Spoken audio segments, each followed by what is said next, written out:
আপনারা জানেন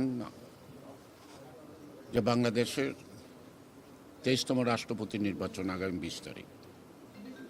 গত এই মাসের 13 তারিখে আমরা মনোনয়নপত্র জমা দিয়েছি বিএনপির পক্ষ থেকে, এবং আজকে বাছাই পর্ব ছিল।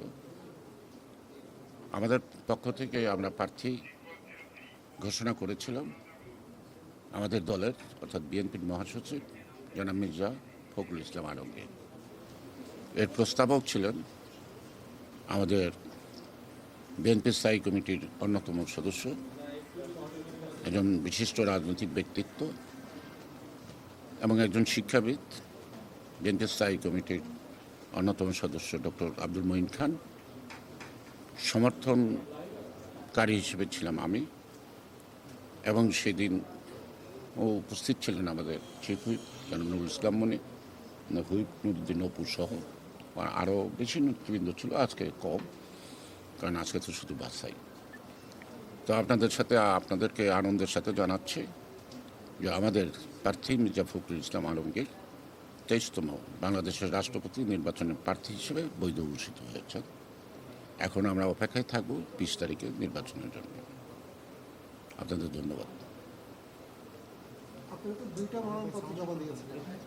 আমরা একটাই দিচ্ছি।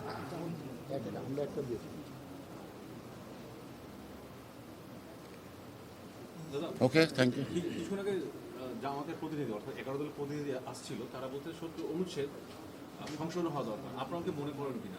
সেটা পরের চ্যাপ্টার,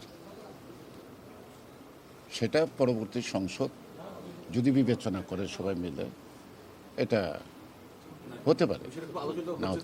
না, এখন রাষ্ট্রপতি নির্বাচনের আগে এই প্রশ্নটা অবান্তর, কনফিউশন সৃষ্টি করে লাগবে